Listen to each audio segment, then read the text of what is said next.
Hi everyone, I'm Sandy Lucas, the Program Manager for the Climate Variability and Predictability Program at NOAA. Thank you for joining us for the final session of the webinar series called Tropical Pacific Observing System Process Studies. This is a continuation of a series of webinars for the CVP program that started several years ago. Today's webinars are being recorded and will be available from the CPO website under the Climate Variability and Predictability section. If you've missed any of these prior CVP webinar series, or the previous talks in this one, I encourage you to view them from our website. Today's session will also be posted there soon. CVP supports research that enhances process-level understanding of the climate system through observation, modeling, analysis, and field studies. The topic of this series is the tropical Pacific Ocean, and its focus is to build upon and refine the current scientific understanding of the tropical Pacific climate system. The tropical Pacific region is important to climate variability due to its role in El Niño Southern Oscillation, or ENSO, and the teleconnections to the United States weather and climate. This webinar covers the 8 projects funded by CVP, which started in September of 2018. The focus of these modeling studies is to refine the current scientific understanding with a specific focus on 2 process studies identified in the TPOS 2020 first report. The first is the Pacific Upwelling and Mixing Physics, or PUMP, and the second is air-sea interaction at the eastern edge of the warm pool. Outcomes of these projects will be used to further the development of possible field campaigns in the tropical Pacific region. I look forward to hearing the results of these projects in this webinar series. I'd like to thank Jose Alguerin for the work he's done. He's the CVP program specialist, and he's the organizer of this series. At this point, I will turn it over to Jose for the full introduction of this series and our speakers today. Thanks. Thank you, Sandy. I'm Jose Alguerin, the program specialist for the CVP program here at NOAA. Welcome to the 5th and last webinar session on the topic of the Tropical Pacific Observing System, TPOS, process studies.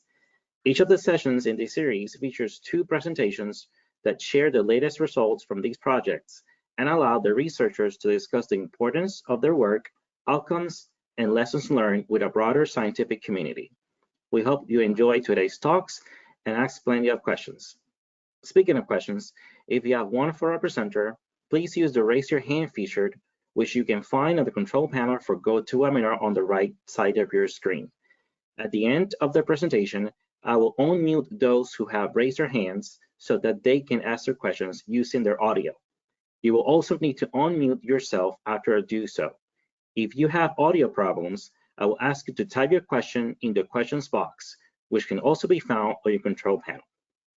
Now, our first speaker today is Dr. Deepak Shirian from the National Center for Atmospheric Research, NCAR.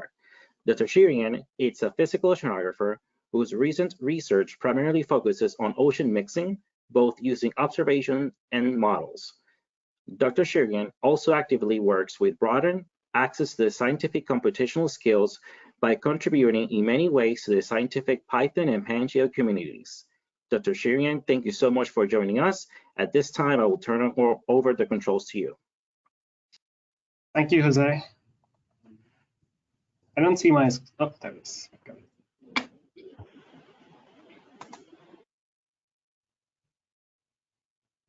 Okay, so thank you, Jose. Thank you for all your efforts in organizing this very interesting seminar series, and thank you to Sandy and the rest of CVP for funding all of this great work. My name is Deepak Shirian. I work as an oceanographer at the National Center for Atmospheric Research, and I'm going to summarize some results we kind of developed and worked on in the last 3-4 years here with a large group of people, including Dan Witt, who will be speaking next, but some offshoots from this work. Scott Bachman, who's also at NCAR, Bill Large, again at NCAR, Ryan Holmes, who's at the University of New South Wales, and Wenxie Lian at the University of Washington Applied Physics Lab. NCAR is funded by NSF, and I'm going to show you some model results. These were run on the Cheyenne supercomputing machine. The title of my talk today is Mixing and Heat Uptake in the Eastern Equatorial Pacific. More specifically, I'm going to be talking about the influence of tropical instability waves and some cool new things that we learned about how tropical instability waves modulate mixing off the equator. I mean, to this audience, you all know this, but I like to start with this slide about why the Eastern Equatorial Pacific is important. A lot of it has to do because of the really cold SSTs, and that ties it into a lot of the climate system. And so those cold SSTs, we think, are a result of turbulence or subsurface mixing that is pretty strong in the Eastern Tropical Pacific, and it's kind of a dynamically special part of the ocean for that reason. I really like this image. It comes from a Jim Moon paper from 2013. On the left-hand side, you'll see SST in black. So the scales on the left, you'll see it in black. You can see the seasonal cycle. So the x-axis is time, and it's the climatology, basically. And so you can see SST warms up during the summer, cools down kind of starting in July, as you expect, and then goes back. The other two lines, the red line is the sea surface heating, so mostly incoming solar radiation, which is the net surface heat flux. And the blue is an estimate of subsurface downward heat flux due to turbulence. These are pretty unique observations collected by a moored mixing instrument called the Kuiper that were deployed on the Tau mooring at 0 north and 140 west. They're moored, so it means Jim Moon and his group now have basically a decade-long time series of various turbulence quantities, including the downward heat flux. And so the climatological version of that heat flux time series is in blue. And what's really nice is you can see that at the beginning of the year, when the sea surface is warming, there's more surface heating than there is subsurface cooling or downward heat transport, so that SST goes up, which makes sense. And then sometime in July, you'll see that the turbulence basically is removing so much heat from the near surface, it exceeds the amount of near surface heating, so you end up with cooling SSTs. A sign that the turbulence is really important is you can kind of see the phase offset between the two. And the other thing to note is in the red, so the solar heating term kind of has double peaks as the sun kind of approximately, you say it crosses the equator, really not, but the sun looks like it's crossing the equator, and so you get a double peak in the heating term, but not so much in the SST, which we think is partly because the turbulence is kind of rectifying that out. So we think that subsurface mixing is pretty important. Observations kind of hint at this too. So on the left is a figure that I pulled from a paper by Bill Smythe. These are vertical profiles at 0, 140 west from 2 weeks of observations in 2008. So the y-axis is depth, and the first panel is the zonal velocity. So you can see the SEC is a westward flow near the surface. The EUC is eastward at about 100 meters, and you can see pretty strong shear. The second panel shows shear and stratification n squared, and you can see they're both pretty high, but what's interesting is they both seem to be kind of within a factor of each other, which is what's also shown in this last panel of Richardson number. So this is the vertical profile of Richardson number, which is n squared over shear squared. And what's really interesting about the Eastern Tropical Pacific is that that Richardson number seems to be sitting at a quarter, particularly at 0, 140 west. That's where we have observations. And quarter or 0.25 is interesting because at least theoretically and in pretty idealized simulations, like the one I show on the right from Alexis Kaminsky, is 0.25 is kind of like the instability condition. So once you get less than that, you tend to see growing unstable Kelvin-Helmholtz instabilities that then break down into turbulence. So this middle panel. And then in those simulations, the turbulence eventually dies out because it's not maintained, and you end up with mixing. So that was the observations, which tend to be focused on a single point, 0, 140 west. Here are some fields from a model. This is a single daily average picture. This is from a 5-kilometer simulation run by Scott Bachman here. The vertical resolution is 1 meter in the top 250 meters. It was done using MRT GCM. It's a regional configuration where we go from 12 south to 12 north. So here I've kind of zoomed in on the latitudinal range. Our zonal boundaries are 95 west to 170 west. So really just includes the cold tongue. The top panel is SST. As you can see, the cold tongue is cold, right? So those are the darker blue colors. The second panel is the net surface heat flux. Here, blues or negatives means heat is entering the ocean. So that's downward heat transport at the surface. And the last panel is the average heat flux in what I'm calling the low Richardson number layer. So if you think back to this previous figure, there's this a bunch of the water column that's sitting at 0.25, the mixed layer depth is usually at 20 to 30 meters. And so in that panel, I'm averaging basically beneath the mixed layer and above the EZ core, roughly.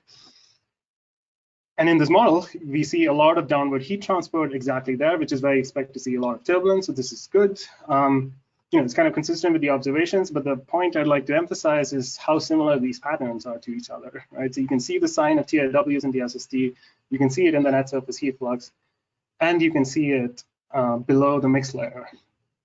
These values are negative, indicating downward heat transport, so this is heat uptake. And again, because it's below the mixed layer, this means that the atmosphere is not going to suck it up the next day in general. So this is largely how the ocean, the cold tongue takes up heat, is all of this turbulence that's acting below the mixed layer. And we have observations of pretty intense turbulence at 0-140 west. But the other interesting thing about this image is how you see these very strong heat fluxes off the equator, and that's kind of what we focused on for this first paper. Again, equatorial heat uptake is important. I don't think this is anything new to this audience, and here are a couple of ways in which that is important. The kind of thing that things like hiatus periods that ones happened recently are probably related to excessive heat uptake and equatorial Pacific surface cooling. So here's, again, this is the same image. I apologize for a different color, but I've been trying to reuse slides. But again, on top is SST, so you can see cold TIWs. On the bottom is the downward heat flux in the low Richardson number layer. And kind of emphasizing the point I made first is you can see kind of two different scales here. One is this large latitudinal scale, so the heat flux off the equator kind of looks like the TIW scale, which is about 700 kilometers. In the zonal scale, it's about 1,500 kilometers like a TIW in about a 30 to 40 day period. But what these images don't really show is that there is a daily cycle. So here are observations on the right from 0-140 west from Smythe and Moon paper. The vertical axis is depth. I'm sorry, I seem to be missing a scale, but this is basically went from the surface to about 100 meters down here. This is 7 days of observations from a turbulence profiler, and you're looking at a field of epsilon, which is the rate of dissipation of turbulent kinetic energy. You can convert this into a turbulent viscosity. You're not familiar with what epsilon is, but it's basically a measure of how strong turbulence is. In black is the mixed layer depth, and as I've been trying to emphasize, there is a daily cycle below that mixed layer, so you can kind of see it here. There's approximately 7 peaks in that color image, and it can extend up to 60 meters below the base of the mixed layer in this image, and it's tied to all that downward heat transport that is happening in the cold tongue. This turbulence is associated with that Richardson number of a quarter. So shown on the right is that same profile I shown earlier, where you see the Richardson number sitting at a quarter in the top 80 meters. That's associated with this daily cycle of turbulence. So these are observations at the equator. And so when we looked in the model, so here what I'm doing is I'm picking out one particular TIW. The x-axis is time, which is down here. The y-axis on top is latitude, so you can kind of see the cold cusp of the TIW, the kind of warm core of the vortex coming behind the cusp. And down here is the turbulence heat flux. This is pulled out from the KPP scheme, which is what was used to parameterize turbulence in this model. In orange is the mixed layer depth. In black is kind of what I'm calling the base of that low Richardson number layer. On the left are more observations of turbulence from Jim Moom. So in the previous image, we saw the first 7 days of this time series. This just shows you all 14. And at high level, I just want to emphasize the similarities between what's on the left and on the right. So the model seems to be getting something similar to the daily cycle that we see on the left. We kind of see a deepening of this turbulence and then a shallowing in the second half of the TIW. That's pretty similar to what they saw. This is not unintentional. So Large and Gent, for example, specifically looked at this and tried to replicate the daily cycle in using KPP. Didn't really focus on TIW modulation, but in general, this is a feature of the cold tongue, and so they tried to do that. So this, is pretty good and nice. One bias that the model does have is that the Richardson number never actually gets to that quarter line. So here's the Richardson number. I think the median Richardson number for this time period here, and you can see it's sitting at 0.4, whereas the observations would have you at 0.25. So, that's not perfect, but we still seem to be getting something similar. Now, if I look at this latitude line up here, which is 3.5 west through the cold cusp, what's interesting is that you see pretty similar turbulence field. And so I'm going to zoom in to just this red line, which is about a week. Oh, sorry, 11 days. And then when this comes in, well, you'll see again, the mixed layer depth is in orange. And you see the daily cycle of turbulence below that mixed layer depth of the crater. It's again associated with low Richardson numbers. Here it turns out to be at around 0.3. And so this is new because we don't have observations of this. People have known that people have studied turbulence in kind of TIW cold cusp, but no one really looked at this kind of high frequency field. So this is kind of new. And it's really interesting in that the physics, the turbulence that we're seeing on screen at 3.5 knots is very similar to what's happening at 0 knots, particularly in the observations where you have this daily cycle, a low Richardson number, and all this idea of marginal stability and things like that. And just to kind of emphasize that point, this is a latitudinal profile of the downward heat flux associated with that single TIW. So the x-axis is heat flux, the y-axis is latitude. You can see there are two peaks. One is around the equator. Turns out for some reason this is centered just south of the equator, but you see a second peak of north in that TIW cold cusp, which is what I was zooming in on earlier. So it's not as big as the equatorial peak, but it's not insignificant. We're getting 75 watts per meter square, which is not small.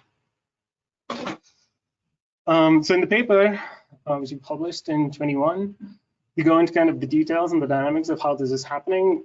Because this is kind of a short talk, I'm just going to give you the summary, which is really centered on these two panels here, D and E, which show you the DU, DZ, and DV, DZ. These are kind of vertical averages, I think in the top 80 meters or so. And the y-axis is latitude, the x-axis is time. So you're kind of sitting at 110 west and watching a TIW come by. And what you see is the DU, DZ is large in magnitude, kind of near the equator, which is what you expect from, the UC is there. It's a source of large zonal shear. But as the TIW comes by, you start to see more zonal shear, kind of up to about 2 knots. And then north of 2 knots, you tend to see a lot more DV, DZ, or meridional shear. And so all of that turbulence that we saw on the previous slide, all that downward heat flux is associated with strong shears. That's really not a result of the DU, DZ, but DV, DZ associated with TIW dynamics. And in the paper, we go into the explanation and it gets into things like horizontal vorticity dynamics and stretching and tilting. And it's kind of complicated to do it in 10 minutes. But we propose an explanation, and it has to do with how TIWs modulate the shear field off the equator, and how you convert this DU, DZ that's sitting at the equator to an off-equatorial DV, DZ field. Right. So all of this was modeled, and I'm a model with parent price turbulence. So we tried to look for observations, of which unfortunately there weren't many because we're now looking off the equator. And so the idea here was that from a Smythe and Moon paper, they show histograms of the Richardson number. And the mode in that kind of deep cycle layer where you see a daily cycle turbulence is a quarter. And interestingly, they show that if they degrade their observations from a 2-meter bin spacing of ADCP to down to 16 meters, you still see that mode. And so what I did was basically look at GO ship sections that cut through TIWs. So there you have ADCP as well as CTD measurements that are kind of coincident. And so you can calculate a Richardson number. They're pretty rare, but this is the best I could do for observations. So here's one cruise track, along with the SSTs, show you that I went through a TIW. On the right-hand side, you see in black is the Richardson number. The vertical line is a quarter. So you see 3 points are sitting at a quarter at 0 knot, and at 4 knot, we see 5 points at or less than a quarter. So no direct turbulence measurement, but indirectly, because we think we can look for this low Richardson number signal, I think we're seeing it. I guess I should also mention that the horizontal gray line is my estimate of a mixed layer depth based on a delta rho type of criterion. So this looks like low Richardson numbers below the mixed layer, which is what you would expect if the model was doing something right. Here's a different cruise where, again, I'll just emphasize that the black points are sitting around a quarter and they're below the horizontal gray line, so below the mixed layer, so kind of like what we expect. And here's another one that also shows a similar kind of signal. So that's nice, but it's not direct evidence. So I think partly what Dan's going to talk about next is also trying to look at this kind of dynamics with LES, where we try to put in the kind of TIW kind of forcing, but I'll leave that up to Dan. And to kind of end, I wanted to kind of briefly describe one of the ideas that we put in our proposal for the next round of work. And it really comes from this top panel here, where there's all of this heat flux, downward heat flux in a low Richardson number layer in our regional model simulation of the cold term. And because it's in this low Richardson number layer, that suggests the presence of marginal stability of this Richardson number approximately 0.25 over a large part of the Eastern Pacific. I tried to look for observations of this, again, kind of following on from analysis from Smythe and Moon 2013. These panels are kind of unpublished, so the one here, I, under 140 West, is very similar to something that Smythe and Moon did publish. What they show here, again, are season profiles of the median Richardson number for different seasons. I did some work I kind of calculate the median in a coordinate system that is centered on the EUC to take out the up-down movement, which kind of tends to affect the stratification a bunch. But the upshot is, if you looked at 140, you'll see that all the lines tend to cluster around 0.25, which is what we've known and what I've been emphasizing. If you go to 110, you still see low Richardson numbers, so maybe not as low as 0.25.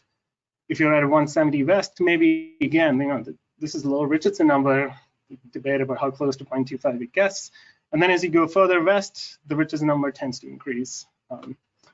One caveat, and also one reason this is unpublished, is because the salinity observations are kind of coarse, and for n squared, you really like that, especially as you go further west. So the red line here at 165 east is definitely an artifact of not using salinity.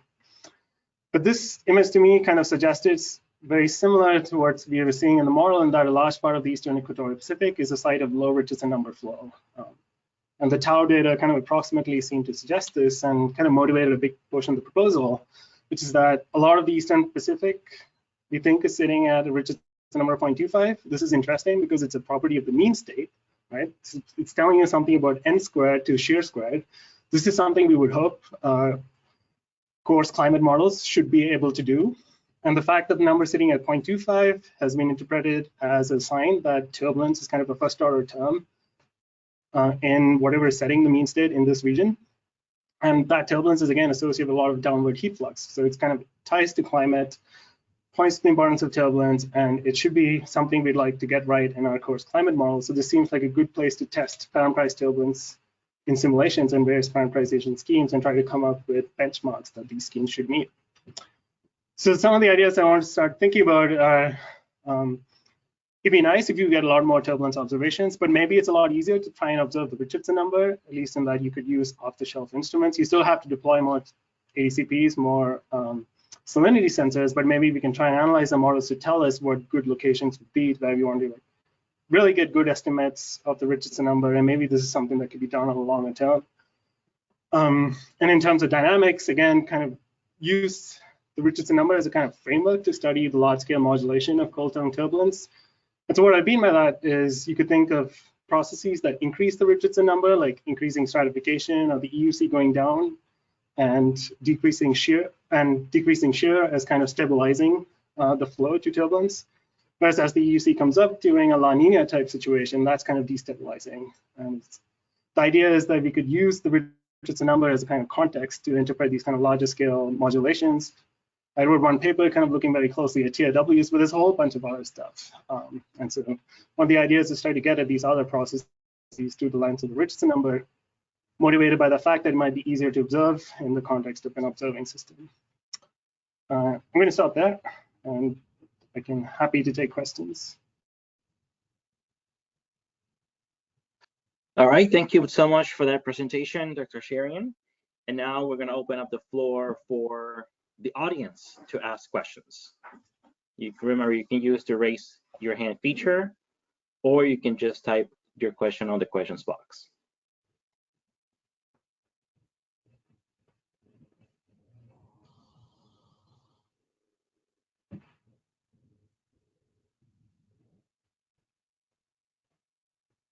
I don't see any questions, but I do have one. Let me turn on my camera here. So what kind of observations would help test the simulation results you presented about turbulence of the equator?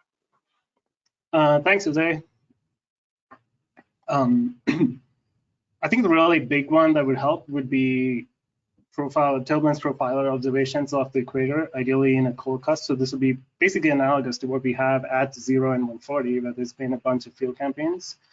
The challenge with that is you'd like to be out when there is a tropical instability wave, and you want to be located nicely relative to the cusps so that you get good measurements. So it's kind of challenging to do from a MORE perspective, and also across a study type experiment, but maybe you could get lucky. But I think that's really what we need to be fully confident that what our models are simulating is indeed correct, or at least correct in some sense, and maybe there are quantitative differences that we need to fix. Got it. Thank you. Anybody has a question? I do see that Dong Xiao Shan has one, so go ahead. Oh, maybe not. I'll go ahead. Oh yes, you do. So let me unmute you, please. Okay, don't do anything. I'm trying. Okay, there you go. Hey, Deepak, great talk.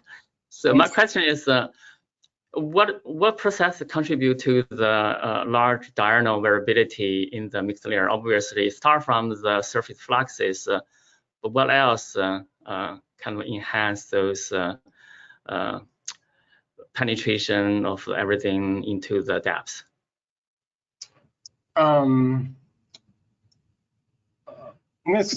I guess maybe, yeah, maybe if you just looked at this vertical profile, I think the answer really comes down to that mean state and the fact that the Richardson number is sitting at 0.25, so it's kind of just barely stable, which is why they call it monzon stability. And I mean, some of the ideas that come out of LES are, this is Hugh Phams' work, and he tries to argue that you have a diurnal jet very close to the surface, and then as the sun goes down, the jet goes unstable, so you start kicking up turbulence, right? Because you don't have as much stratification being maintained, but you still have a lot of shear associated with the diurnal jet. So now you kicked up some turbulence near the top, and all the water, the flow that's below it is pretty close to being unstable. So as long as you push some momentum down, that will trigger more turbulence, and that kind of cascades all the way below. So I think that's maybe the most credible explanation right now, but it's being kind of debated in the past about how you trigger that kind of thing. But I think your question was really about why does it go so deep, and I think the answer is that 0.25 Richardson number, which interpreted as a competition between stabilizing things and between destabilizing influences of shear, so like the EUC being close to the surface, and stabilizing things like turbulence, moving it back from 2.25. Okay, thanks. So the Richardson number also has a large diurnal cycle, must be. Yeah, I think that's right. It's not getting. There's definitely a diurnal signal, but it's not going to like a value of 10 or something. It's at least in the model, I kind of remember 0.7 to 0.4 or something like that, or 0.2. It's a good question. Hugh Phams' paper has a nice image. I just can't remember what the values are. Good. Thank you. Thanks.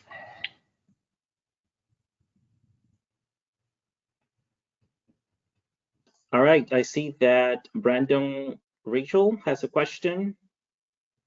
Hi, Brandon. Go ahead, Brandon. Hello, can you hear me? Yeah.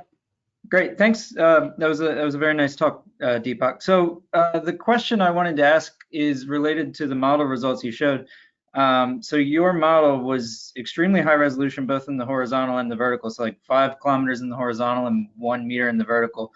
And I was just wondering what kind of hope we have for sort of resolving the scales of motion that set these processes off at the resolutions that we run our climate models. So like, do you have a sense of what resolution we need to be at to start to actually get these dynamics to even give the parameterizations a chance to succeed?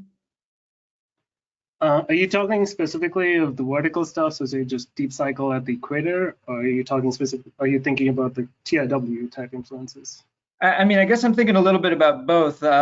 Maybe a little more on the TIWs, but yeah. Yeah, answer is I don't know. So I've just started running CSM in the last 2 months, just going after this idea, and I've saved some hourly outputs. So basically every time step along in these sections along the equator. So they're definitely getting something in that the median Richardson number is definitely lower.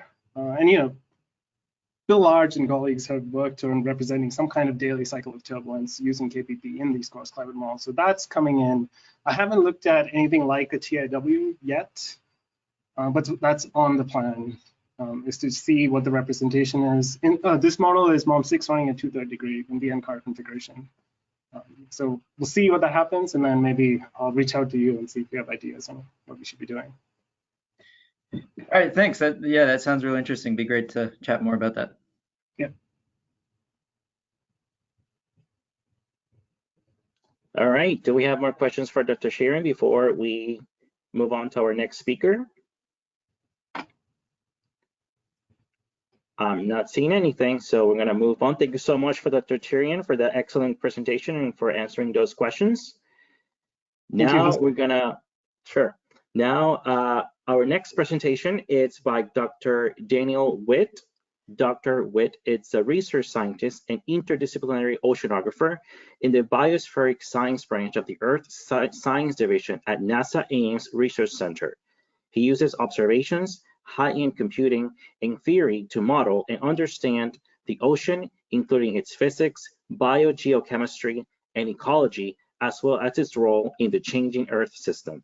Dr. Witt, thank you so much for joining us. At this time, I'll turn over the controls to you.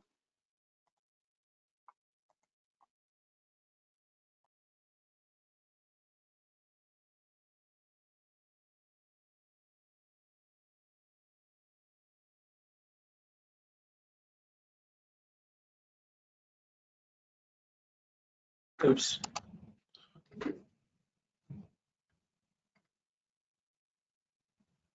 Okay, I think we're good there. All right, thank you so much, Jose, yeah, thank you, Sandy, for hosting this webinar. I really appreciate it, the opportunity to present here on the work from the TPOS pre-field modeling study related to pump. And yeah, now, so I was at NCAR when this work was done, and now since it moved to NASA Ames. And our project here, Deepak gave a great overview of it. We're focused on sort of the Pacific upwelling and mixing physics side of things that Sandy mentioned, and that it's a pre-field process modeling, focused on these mesoscale and smaller scale processes in that context. And I'm just going to do a little bit of introduction about the big picture, although it's a little redundant. We all know that Eastern Equatorial Pacific Ocean physics is crucial for global weather, climate. There's globally relevant time mean air sea exchange, for example, of heat. It's crucial for the global time mean circulation of heat in the ocean, heat climate system. It's also crucial for carbon, which we know over long time scales is crucial for climate, right? So it's the biggest and most intense of the high ocean surface partial pressure of carbon dioxide, so important for the carbon cycle as well. Of course, right, it also is really crucial for variability, and it's all its cascading impacts across the climate system. Just want to highlight here also in the pictures in the top left is showing a picture from autumn 2015, 2016, showing the impact on surface chlorophyll, the marine ecosystem of ENSO, which is quite dramatic there. And in the time series, we have partial pressure of carbon dioxide and seawater. And so you can see this big drop at 0 north, so Central Pacific, 0 north, 170 west, and 155 west, sort of emerging of the two. You see the big drop in El Nino. So sort of order 100 part per million changes from this big outgassing region to sort of neutral or uptake. All of this, of course, depends on upwelling and mixing physics. And, I'm just putting some schematic here. This is Billy's schematic from, 20 years ago, essentially now, showing some of the processes that we think are at work. We have, we draw this meridional section, 5 south to 5 north. We have an undercurrent here. We have these doming isopycnals. We have a meridional circulation associated with the wind that's taking water away from the equator at the surface, and then we know there's lots of mixing here. Of course, there's solar radiation coming in, and there's a net heat uptake as well that Deepak was talking about. Just to illustrate for reference, right here's the zonal section of velocity from this Johnson et al. 2002 ship-based hydrography climatology that we're probably all fairly familiar with. So there's the undercurrent, and then there's the flow to the west at the surface associated with the zonal winds. And here's the temperature to go along with that. And so, right, like Deepak was mentioning, we've made a lot of progress in microstructure observations, principally thanks to Jim Moon's Chi-pods, but they're still very sparse, very limited in space and generally in time. But we've known at least since the 1980s that there's strong mixing going on here. Sorry, I'm having problems with why all these things are popping up. Okay, and so the point is that we know as a consequence of this, there's a significant diathermal component to the upwelling here. It's not just this adiabatic upwelling along temperature surfaces here in the zonal direction. Okay, but now if we actually go and look locally at the eastern equatorial Pacific, of course, it doesn't look like that schematic quite, right? We look at the surface, for example, this is from the simulation that Deepak just showed. The temperature got all this chaotic mesoscale variability, particularly in fall, in boreal fall rather, and you can see that in surface heat flux, you can see that in sea surface temperature. This is the zonal current at 50 to 250 meters depth. So you can see that undercurrent, but you also see modulation of that. Okay, and so prominent mesoscale variability is a significant issue there. And I just wanted to kind of start here a little bit, remind ourselves the questions that Billy posed in this pump exercise 20 years ago that we're still struggling with in this project. And then one of the examples is out of something like 6 questions, what is the spatial structure of equatorial mixing? So you saw Deepak showed that mixing is modulated by those TIVs. And we really don't, I think we still don't quite know what's going on with this because we don't have the observations sufficiently dense in space and time, certainly not off the equator to make good comments about this. And what are the causes of modulation, turbulence, and stratified layers above the EUC core? Again, just the things Deepak was just talking about. Still sort of struggling with this question on what exactly is causing, or really what the multitude of causes are for this and how to represent them in a model. Like a climate model, maybe that doesn't represent the mesoscales fully, or even a high resolution model like the ocean models that Deepak was showing. And I'm just going to put a plot from Deepak's presentation because we didn't coordinate that closely. You can see here, this is the average turbulent heat flux below the mixed layer and this low Richardson layer, showing in that same snapshot how it's modulated by those tropical instability waves and mesoscale processes. And this is the thickness of this low Richardson layer below the mixed layer. And so in a paper that I did this year, we sort of extended that, did sort of a climatological analysis of the turbulent heat flux in the MIT GCM. Deepak sort of focused on the processes, the TIVs. Of course, we can do all this. We get the story like we expect. This is the surface heat flux climatology over an 18-year simulation with that same high resolution model, essentially. And here's the turbulent heat flux, the peak turbulent heat flux in the subsurface. You can see basically Deepak's point that was made by Jim Moon on those observations of this one spot. These numbers here are generally sort of comparable or larger than the surface flux, and variability is similar. So the subsurface turbulent heat flux is really an important player in the heat budget here.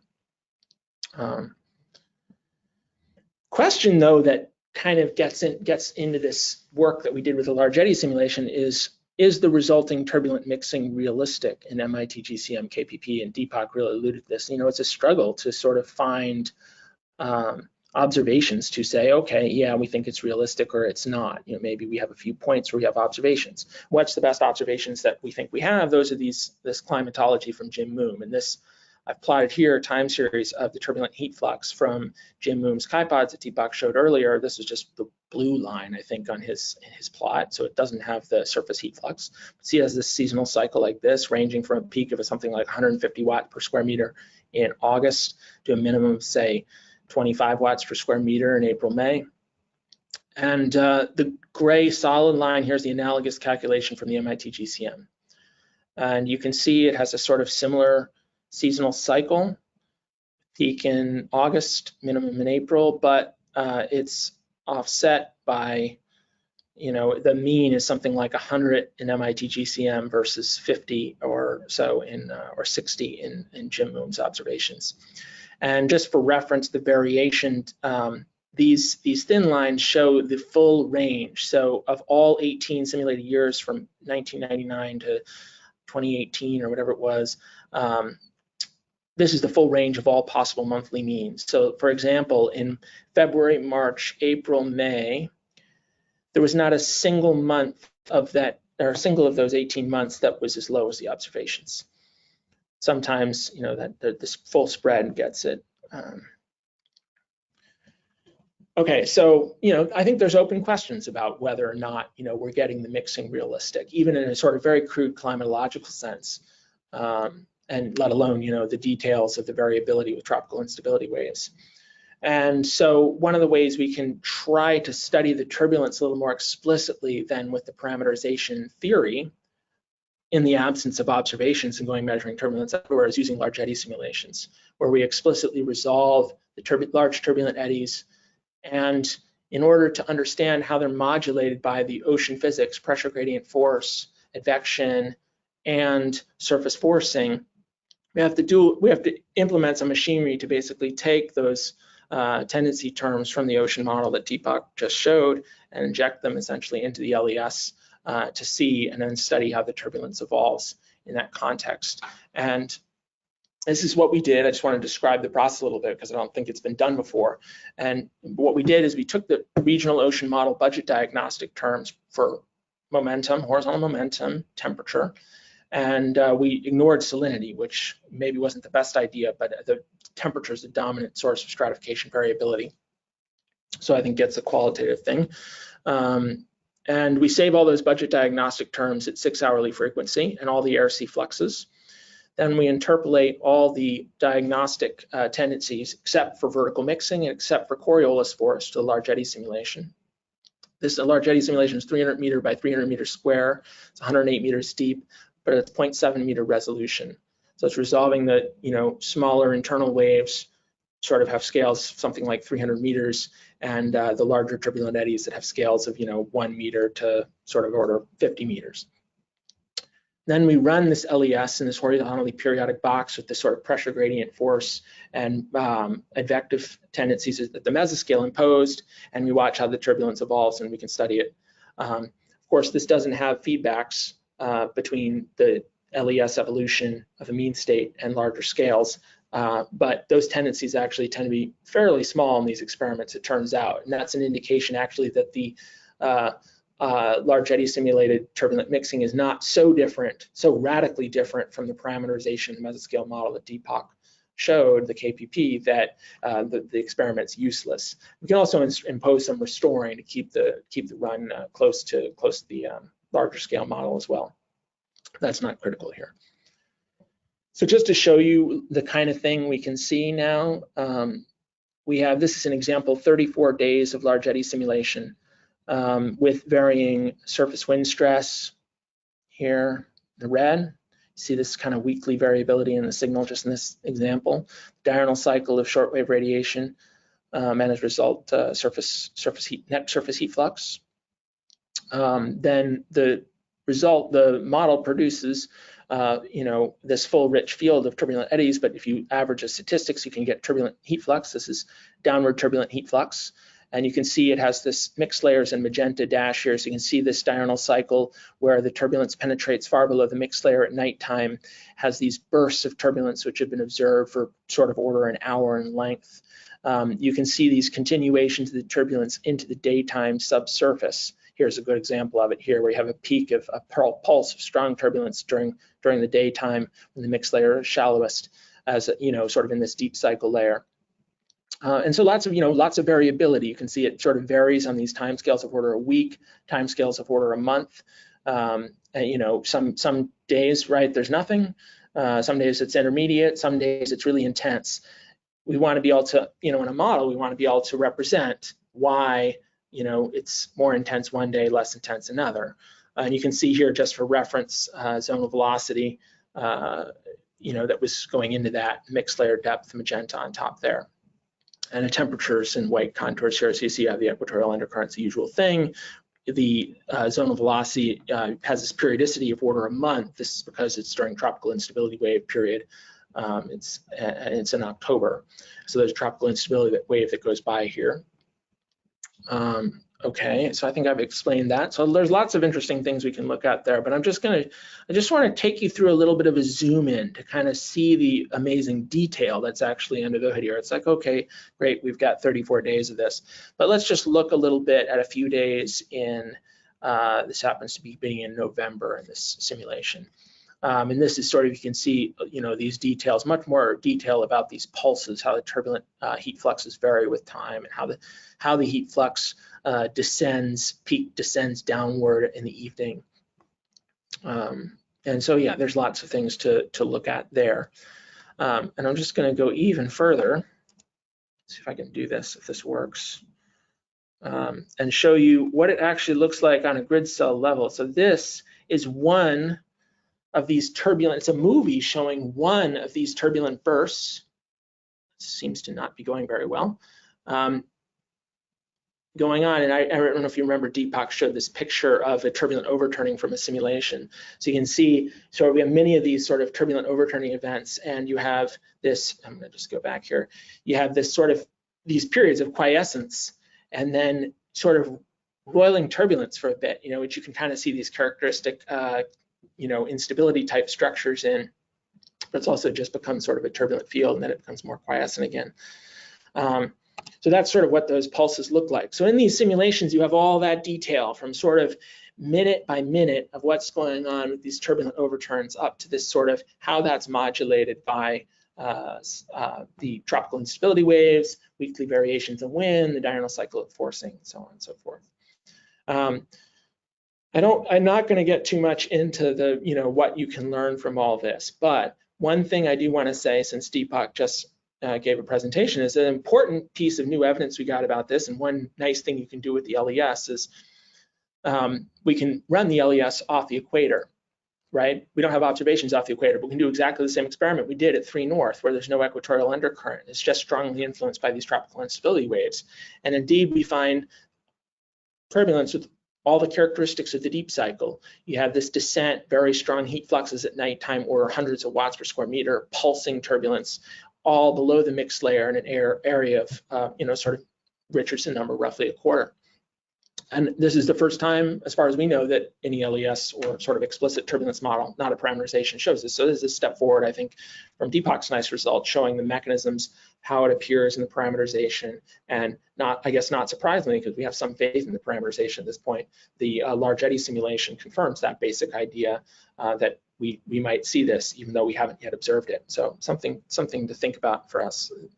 And I'll just give a little overview of sort of going back to Billy's big questions, what we learned.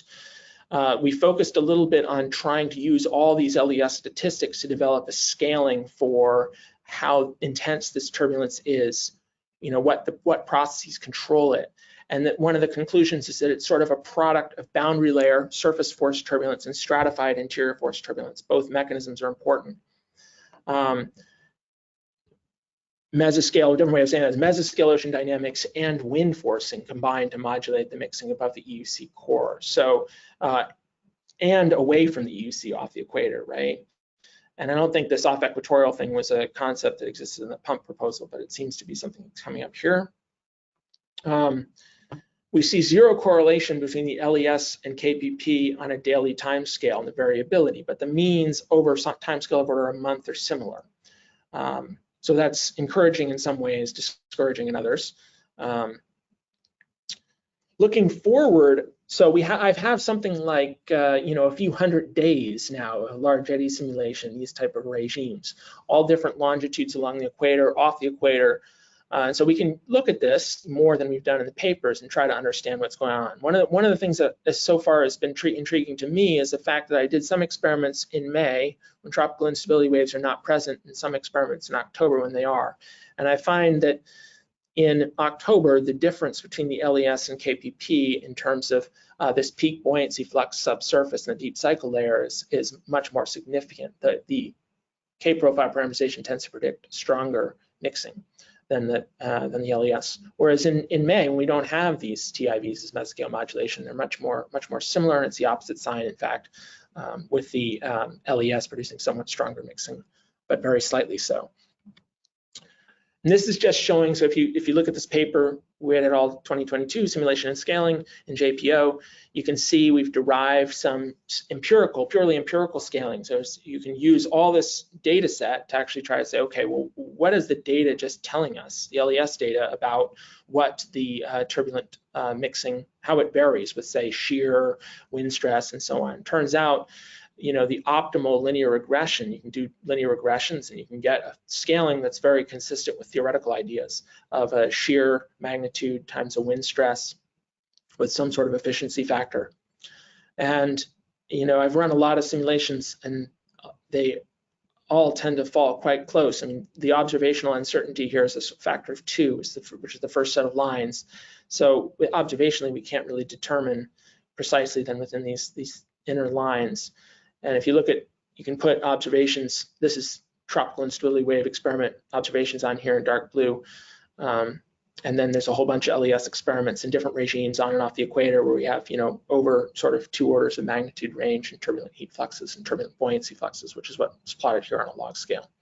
So the idea is, okay, can we get towards a universal representation, not just understanding, the deep cycle on the equator, but think about the deep cycle on the equator in the context of the entire broader mixing at base of the mixed layer and below, on and off the equator in this region.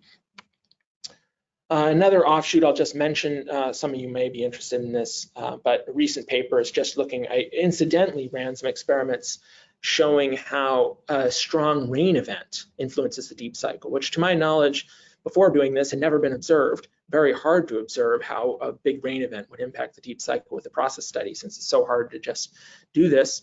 But lo and behold, when I looked in Jim Moom's CHI-POD record, there were 2 events where CHI-PODs were measuring at 0, 140 during an El Nino and had some rain events. And it did sort of seem to suggest that the rain does impact the deep cycle. So, and it's kind of a curiosity for the purpose of this, but I wanted to mention it in case some of you are interested. And that's all I have. Thanks.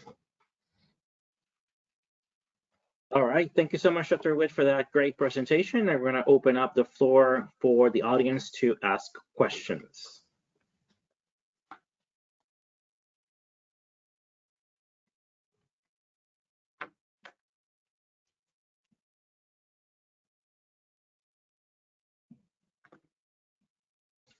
I don't see any, but I think, oh yes, Charlotte DeMott has a question, so I'm going to unmute you, and please unmute yourself.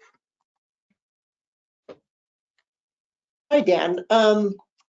This is a nice presentation, you and Deepak both. I had a question just on this final slide here. Can you say a little bit more about the rain impacts on the surface atmosphere in this paper that you've highlighted here on this slide? Sure, let's see, I might have the paper here. I can show you kind of what roughly I can get out of this.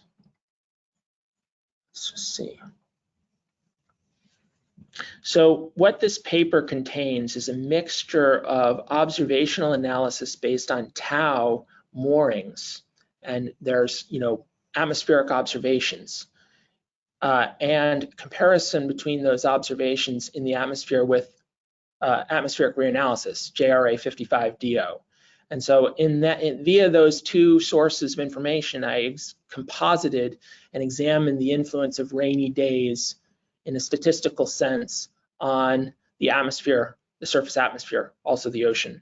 So this is kind of a plot showing that what I did there. So I said, okay, let's take, and I think let's just make sure I have the right, where is this?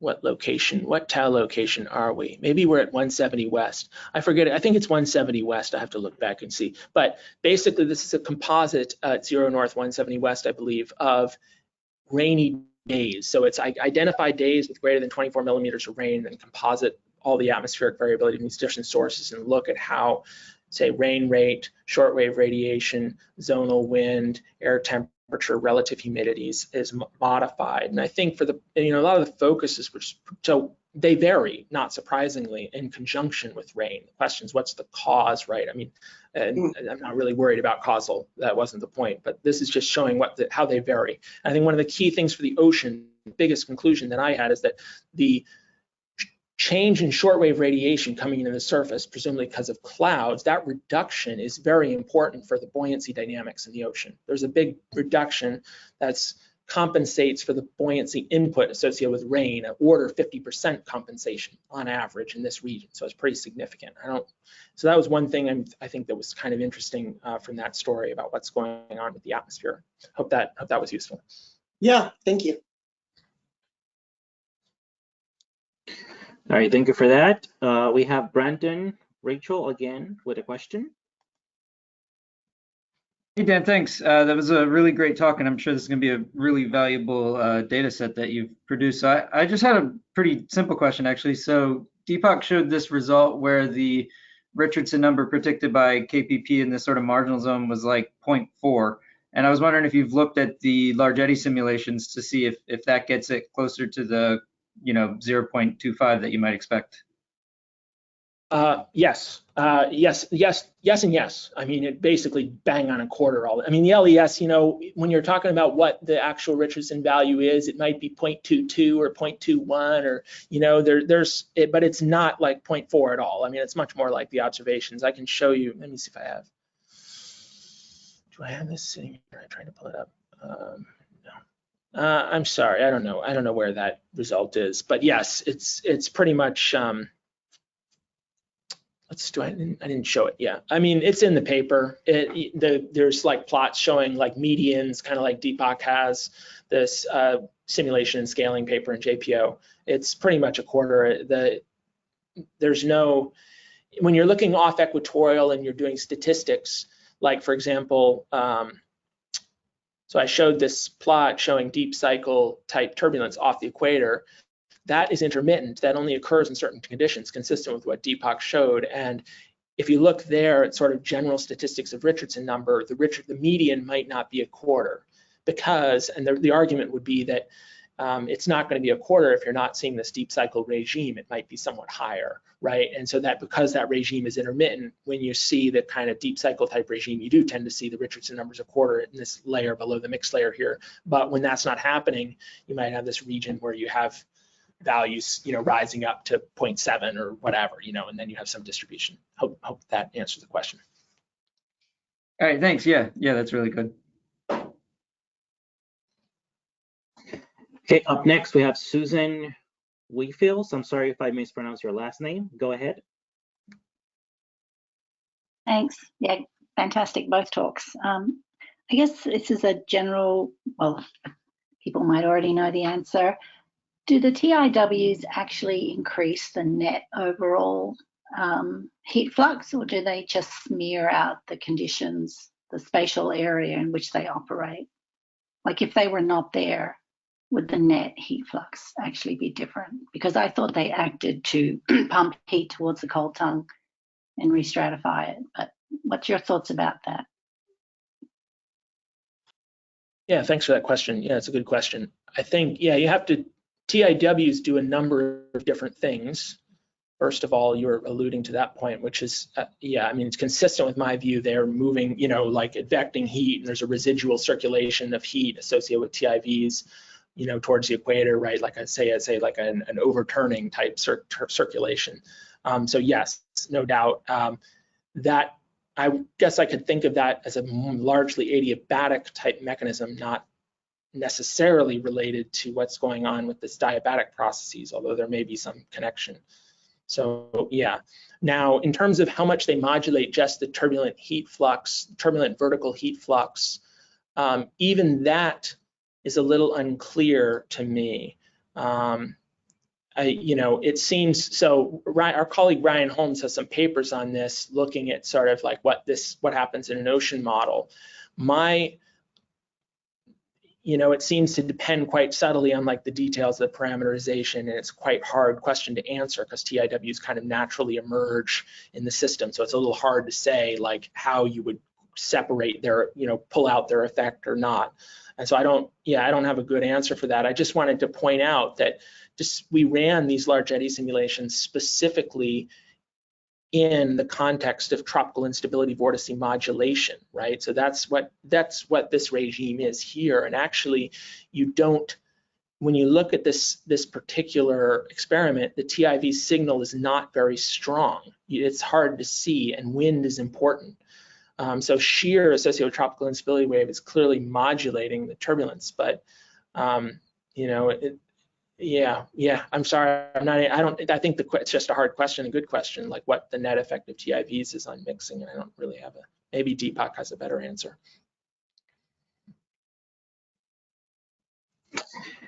I don't. Oh, sorry. Go ahead. I was just going to say that I align with Dan's answer. It's extremely hard to ask this question in isolation. You can't just filter out TIWs and look at the result. All right, so we might have time for one more question. I see Andrew Wittenberg has the hand raised, so go ahead.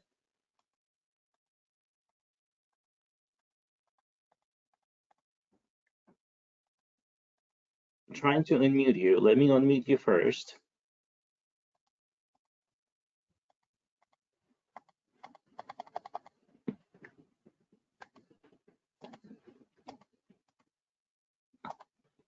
Okay, I'm trying to unmute you. Please don't unmute yourself yet.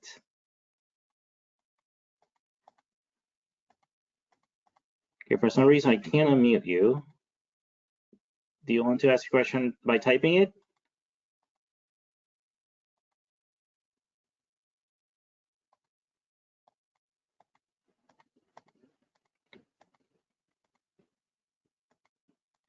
All right, since we are running out of time, it's already 4:02, please email Dan your question. So thank you so, oh, here it is. Okay, what sets the timescale speed of downward propagation? That is the question. What sets the timescale speed of downward propagation? Okay, I'm a little bit unsure about.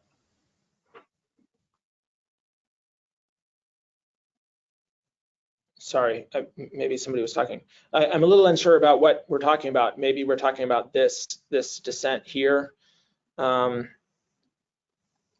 Yeah, I don't have a great answer to that question right now.